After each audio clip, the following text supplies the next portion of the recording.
Faustina, papa. Co ja tutaj widzę, to wy nie uwierzycie. Łada 2107, bazująca na budowie, na konstrukcji Fiata 124P.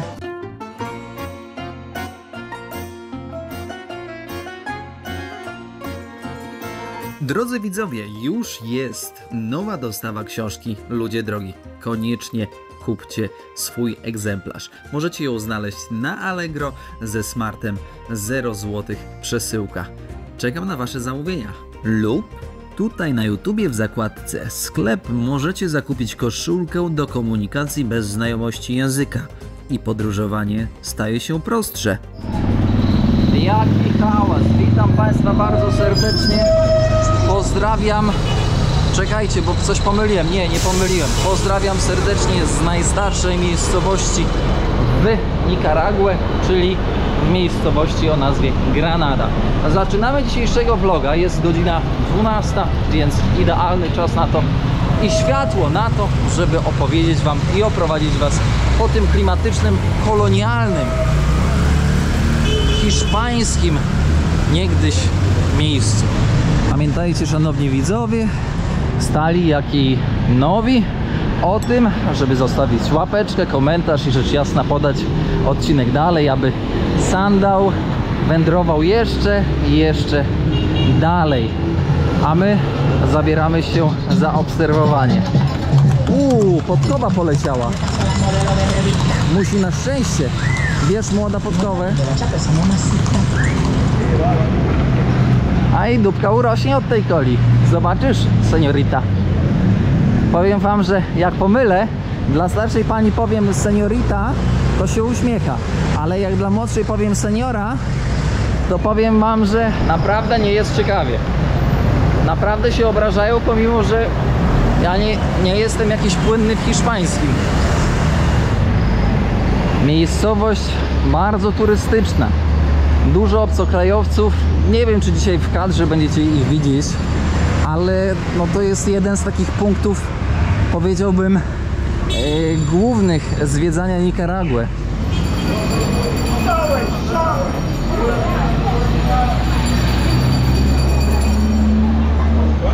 Lokalne lody. Ja już się tych lokalnych lodów najadłem trochę. Ale fajne jest to, że to nie jest tak jak w Afryce, że krzyczą. Krzyczą jak świry. Tutaj jest kultura, szacunek, dzwonią. Pamiętacie, jak wspominałem wam na poprzednim odcinku o piratach? No to faktycznie tutaj Grenadę piraci najeżdżali, nachodzili. Kierowniku, ale jakim cudem, jak przecież Granada nie dotyka ani jednego brzegu, więc jak mogli dopłynąć? A mianowicie dopływali rzeką San Juan. I wyobraźcie sobie, że no, miasto było grabione, a jest i było bogate. I było co wynosić stąd. Tutaj centrum już. Pamiątki, nie pamiątki. Ja pamiątek nie kupuję, bo tego już się tyle by nazbierało kartonów, że wy sobie nawet nie zdajecie sprawy. Lokalny busik, który jedzie nie wiadomo gdzie. Tutaj koleżka, który tam, nie wiem, tam ma ze 100 par tych okularów. A my teraz zbijamy do takiego lokalnego przybytku lokalu, Tip Top, który znajduje się tutaj w centrum, żeby sobie zjeść coś, że tak powiem, trochę na śniadanie, bo to śniadanie tam w tym hostelu było takie słabowate. A tutaj jest klimatyzacja i wszystko jak należy. Ale kurczakiem takim daje. Zobaczcie, jak obłożona drewnem, jaka sztukateria, jak sufit fajnie obłożony. Sobie zaraz muszę tutaj gdzieś dobrze usiąść. Proszę zobaczyć, można burgera, super burger. Weźmiemy chyba tego super burgera i sobie go spróbujemy tutaj na warunkach takich, powiedziałbym, nikaraguańskich. Tam będą frytki, tam będzie burger z kurczakiem i tam będzie jeszcze popitek. Hamburger zamówiony z frytkami i z popitką. Zobaczcie, jaki żyrandol i jakie symetryczne na suficie z drewna zdobienia. Charakterystyczne dla architektury kolonialnej. Co kochają Nikaragujczycy? Kurczaka.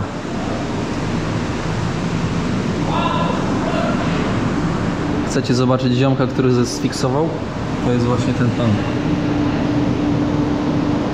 No i niestety na świecie od takich ludzi się nie wywiniesz. Ich jest dużo. Ja zmieniam trochę pozycję. Usiądę gdzie indziej, bo żeby mnie tak nie było tam widać. Bo niestety ja jestem magnesem na takich ludzi. Jak się zastanawiacie, na co hajs przeznaczam ze wsparcia, to jest, zobaczcie, porównajcie tego hamburgera z Nikaragui z hamburgerem ze Stanów. Fryteczki do tego. Napitek. Wiecie jaki? To jest oficjalny, ale wielki. Ledwo trzymam w dłoniach.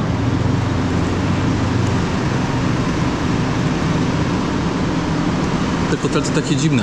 To mięso jest takie zmielone. Ser. Jak ser. Bułka jest zimna, co jest minusem. Te kotlety są takie sobie. To myślałem, że to będzie kurczak. Jakaś pierś z kurczaka.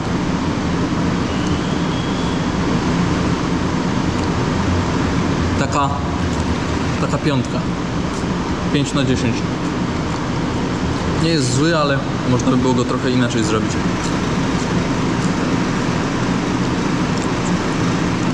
Pojedli, popili, troszkę się wzmocnili, że tak to określę. I czas teraz uderzyć w miasto i kontynuować odcinek. Dajcie koniecznie znać, co myślicie o tym nikaraguańskim burgerze. Dobrze wyglądał, no ale w smaku takim 5 na 10. Widać, że próbują dorównać Ameryce. Zastanawiam się, wiecie, nad czym? Dlaczego kraje takie jak Nikaragua, która ma naprawdę niechlubną historię związaną z naszymi kolegami bejsbolistami, dlaczego tak bardzo chce nawiązywać do ichniejszej kultury, do ichniejszego stylu bycia i życia? Przecież Nikaraguę, nasi koledzy bejsboliści, o tu nawet jest monument, który pokazuje, że koledzy bejsboliści bardzo mocno, że tak powiem, najeżdżali kraj i, szanowni państwo, to jest monument o wolność, no ale w czasie właśnie walki o wolność bejsboliści też bardzo mocno tam uderzali. I sobie tak się zastanawiasz, jeśli ktoś ciebie kopie, to czemu chcesz przybierać styl kopiącego? Bo po co? Bo dlaczego? Różne pamiątki. Granada. Magnesy. Przestałem magnesy kupować, bo już na lodówce miejsca nie ma. Kielonki. Ręcznie robione. Flaszki małe. Kubki gliniane. A ten akurat fajny, no ale w plecaku to mi się on nie wytrzyma w plecaku. Te ręcznie malowane. Zobaczcie, jak fajnie zrobione. Pewnie w zmywarce one nie wytrzymają z prostej przyczyny, no bo ono musiałby być zaimpregnowany na jakąś pewnie w większych stopniach, nie? Albo jakimś lakierem. O, jaka fajna koszulka, Granada. Wiecie, że ja chodzę tylko w jednej koszuli, w sensie mam tylko jeden wzór niebieski. Taki sobie wymyśliłem. A to co to? Jakieś żaby. To w 1523 roku pan Hiszpan, konkwistador, zakłada o imieniu Cordoba. Cordoba. Zakłada właśnie miasto Granadę, które dzisiaj właśnie macie okazję przemierzać wraz ze mną. Miasto Granada w tamtym czasie naprzemiennie pełni stolicę kraju. Naprzemiennie, ponieważ również miasto León nieopodal też pełni funkcje administracyjne, no takie stolicowe, że tak to ujmę. Dlaczego Granada jest ciekawym punktem na mapie Nikaragui? Ponieważ tutaj właśnie zachował się ten styl architektoniczny, kolonialny, który tutaj możemy zobaczyć. Styl kolonialny charakteryzuje się symetrią i spokojem. Zobaczcie. Spójrzcie tutaj na przykład. Zobaczcie, jaka jest symetria, jaki jest spokój. kolorystyka żywa. Po lewej stronie katedra, 1583, czyli w miarę długo zajęło im wybudowanie przybytku religijnego, chrześcijańskiego, jak na Hiszpanów przystało. Dlaczego? Ponieważ ich głównym celem była chrystianizacja, zmiana kultury, zmiana wszystkiego, bo hiszpańskie lepsze. Oczywiście sporne to. Dziś niestety nie wejdziemy do środka z prostej przyczyny, ponieważ jest zamknięte. Dziwne, że jest zamknięte, biorąc pod uwagę fakt, że jest to miasto turystyczne i wiele osób z przyjemnością by zobaczyło, jak świątynia wygląda od środka. Tutaj rzecz jasna. Proszę, proszę bardzo, Andrzeje. Powiem wam tak, lubię Andrzei, ale Andrzeje roznoszą choroby, strają na prawo i na lewo, a tutaj ziomek jeszcze je poi i sprzedaje ziarna. A wiecie, jaki to biznes się z tego zrobił? Ja już wam mówię, jaki się zrobił z tego biznes. Babka przychodzi, kupuje ziarna, inna robi zdjęcie. O, i jest niby spoko zdjęcie. No właśnie. Idziemy dalej. Można tutaj wynająć wariata. Kurczę, takim to ja bym pojeździł.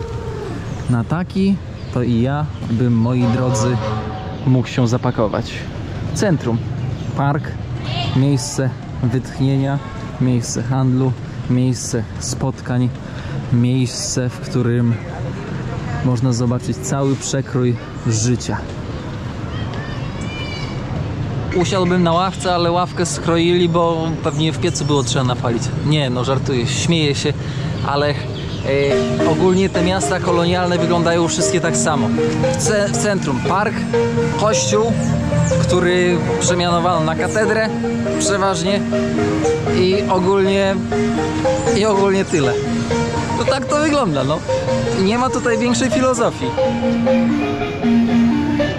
Chłopaki sobie grają, ale na czym oni grają? Na cymbałach? Kurczę. Hola amigo! Say hello to the camera. Hello. Hello amigos! Say hello for Poland! Say hello for Poland. Polonia! So far away from home, Poland. Polaco, el Polaco! Muchas gracias! Karol Gołtila, papa. Sí, Wojtyła, correcto! Muchas gracias amigo! Klawesyn? Pan gra, pani tańczy. Można bryczkę wynająć. Trochę takie zakopane. Kontrowersyjne, tak? Kto się zna na koniach, proszę powiedzieć, jaka jest ich kondycja. Czy dobra, czy zła. Ile ich jest tutaj. Ale śmierdzi.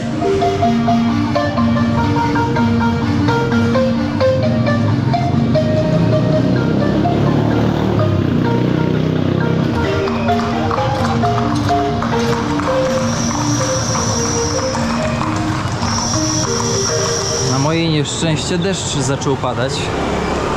O co chodzi? Ta pogoda jest taka kapryśna tutaj w Nikarague, że nawet sobie nie zdajecie sprawy. Widać, że miasto jest doinwestowane, czyste, przygotowane na turystów, a wręcz zapraszające turystów. Ludzie mówią niekiedy po angielsku, musieli się nauczyć. No bo co z prowadzenia biznesu, kiedy nie jesteś w stanie się z potencjalnym kupcem dogadać?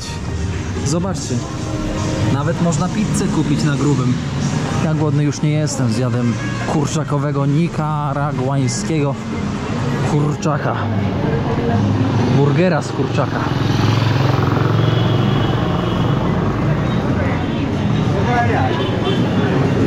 Forsa, dolary, czarinka, loteria.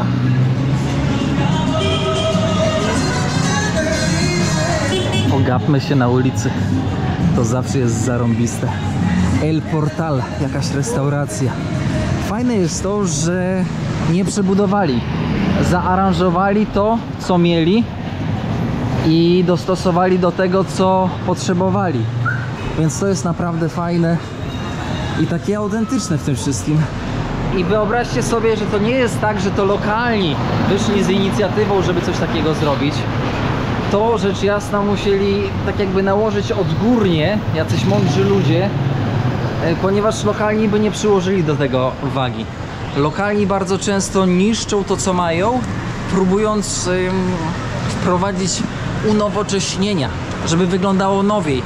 Nie widzą perspektywy w tym, co było i w historii, która niesie za sobą ogromny impet dla turystów, dla nas. Buenas tardes, amigo. Powiem wam, że każdy chce być sławny. Każdy chce być sławny, a przecież ja jeszcze sławny nie jestem. Teraz przed nami Kościół Miłosierdzia. I powiem wam, że to dopiero robi wrażenie. Taki prawdziwy. W sensie niewypucowany. Taki autentyczny. Lubię takie miejsca. Jubileo. 2000 lat. A tutaj obok plebania najprawdopodobniej. Powiem wam, że nie znam na świecie miejsca, w którym księża bądź ogólnie duchowni mieli źle. Niezależnie od tego, w jakim kraju jesteś, to zawsze duchowni będą mieć lepiej od przeciętnego obywatela, który gdzieś tam w okolicy żyje. Mówię tutaj rzecz jasna o chrześcijaństwie, czyli katolicyzm, baptyści, ewangelicy, protestanci, Jehowi. Takie są moje spostrzeżenia po tylu latach podróżowania. Jaki morał z tego, kierowniku? Jeśli nie wiesz, co ze sobą zrobić, to najlepiej pójdź na duchownego.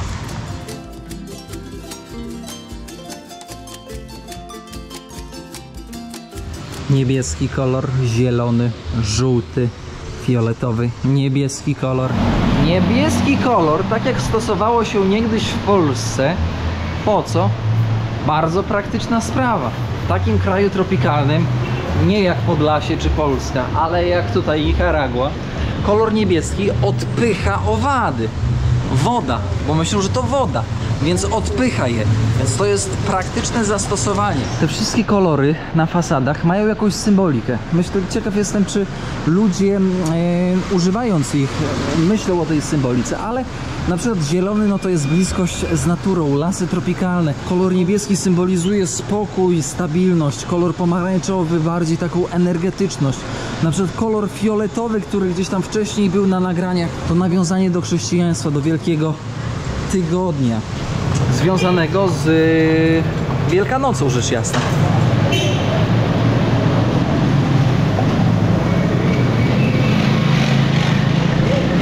Zwróćcie uwagę na dachy, daszki, zadaszenia. Jedne bardziej spadziste, inne mniej spadziste, tutaj bardziej, tutaj mniej. Z czego wykonane? To są bardzo charakterystyczne dla kolonialnej architektury. Wykonane, moi drodzy, z tego, co dostępne, czyli z gliny. Z gliny dachówka wypalana w sposób tradycyjny. Zdrowa, ekologiczna, tania, wytrzymała. Czego więcej chcieć? Zauważcie jeden bardzo ważny aspekt. Czy widzicie tutaj gdzieś rynnę? Nie, rynien nie ma. Dachy, zadaszenia wychodzą poza elewację po to, żeby jak najszybciej odprowadzić deszczówkę na ulicę. Deszcze obfite, bo jesteśmy w rejonie tropikalnym. Pomimo że obszary obfite w deszcze, to zobaczcie, jak fajnie ta woda jest odprowadzana kanałami ściekowymi. A uważam, że był to w pewnym momencie na pewno ogromny problem tutaj, bo jak są naprawdę obfite w porze deszczowej opady, duże, intensywne, to tej wody to po prostu tutaj leci strumieniami. Ta gwiazda jakoś w tym świeczniku, w tej lampie jakoś tak mi się z komunizmem skojarzyła. Nie wiem dlaczego. Wyszliśmy trochę z centrum, no bo co? W centrum to wiecie, się świeci jak psu jajca, jak Czarkowi. Przepraszam bardzo, ktoś może się poczuć urażony, ale taka prawda. Zobaczcie, już jesteśmy troszkę dalej. poza centrum i zobaczcie, jak ładnie schludnie. Udaję, że Czarinki nie widzę. Czarinka tak spogląda na mnie spod kąta, ale jest ok, bo tutaj jest Andrzej. Jest Andrzej ze mną zawsze podróżuje. Ulica szerokości takiej, że mógłbym powiedzieć, że w niektórych krajach to nawet takiej szerokości krajowe drogi nie są. Ktoś może powiedzieć: kierowniku, miałeś plecak? I plecak zniknął. Oczywiście zniknął, no bo w hostelu nie pozwolono mi zostawić plecaka. Restrykcyjnie, na zasadzie skończyła się doba, do widzenia, figa z makiem i z kurczakiem, nawet plecaka nie możesz zostawić na godzinę, żeby pochodzić po mieście, więc chodziłem z plecakiem, aż znalazłem miejscówkę, w której mi przechowują ten plecak teraz przez kolejną godzinkę. A mam dla was też fajną wiadomość. Udamy się dzisiaj na warsztaty robienia czekolady. Jak się robi czekoladę metodą kraftową, czyli ręcznie, od podstaw, krok po kroku, z ziaren. Będzie super.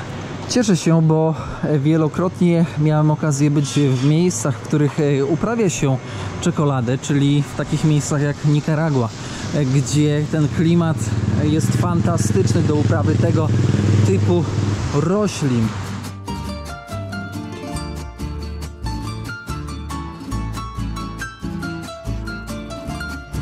Tutaj w Nikaragua, a zwłaszcza w tym rejonie, jest taka legenda o kobiecie La Segua. Nie wiem, czy dobrze wymawiam. La Segua, La Segui, może coś takiego, ale sens jest najważniejszy. Legenda o La Segua jest przekazywana z ust do ust. I wiecie, opowiada o kobiecie, która pojawia się, o duchu kobiety, która pojawia się wieczorami, nocą, mężczyznom, którzy wracają z Balangi, tudzież może zdradzili żonę. I La Segua pojawia się im i ich zwodzi niczym nimfa. I kiedy mężczyzna podchodzi, daje się uwieść do tego ducha, ten duch zaczyna zmieniać się z pięknej kobiety w czaszkę konia. No i jak każda legenda, musi płynąć z tego jakiś morał, jakaś lekcja. No i płynie. Nie łazimy po balangach, nie zdradzamy. I musimy być, moi drodzy, jacy? Musimy być, wyleciało mi z głowy, wierni, niekoniecznie posłuszni, ale wierni. Powiem wam tak, co ja tutaj widzę, to wy nie uwierzycie. Łada 2107, bazująca na budowie, na konstrukcji Fiata 124P, oczywiście włoskiego. I ta Łada, moi drodzy, niegdyś radziecka, dziś rzecz jasna już rosyjska. Zobaczcie, jak ładnie się trzyma. Dostosowana do ciężkich warunków, które panowały w Związku Radzieckim i w Rosji w sumie na drogach. Niemniej jednak trzeba pamiętać, że produkcję tej Łady, akurat tego modelu, ta produkcja została zakończona w 2012 roku. Dość, powiedziałbym, relatywnie niedawno. Prosta, ładna konstrukcja, która pozwalała młotkiem i taśmą, w cudzysłowie rzecz jasna, naprawić auto. Zobaczcie na to, jeżeli coś jest praktyczne, tanie i użyteczne, to produkuje się to przez 30 lat, nawet w momencie, kiedy ta technologia jest totalnie przestarzała, stara i wydawałaby się kompletnie nikomu niepotrzebna. Ktoś może zapytać: kierowniku, ale skąd Łada w Nikaragua? Gdzie Nikaragua, gdzie Związek Radziecki? Bo mówimy tutaj mniej więcej o latach 80.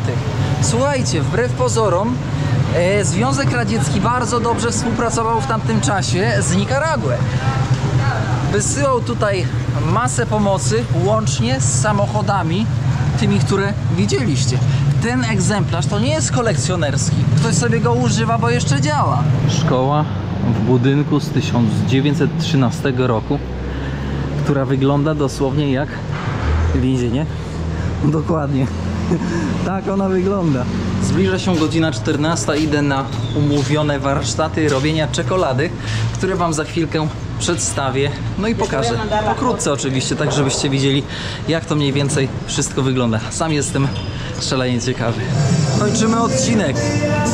Dziękuję za obecność na dzisiejszym odcinku. Pozdrawiam Was serdecznie. Pamiętajcie, żeby zostawić łapeczkę, komentarz i rzecz jasna podać odcinek dalej, żeby sandały miały więcej paliwa.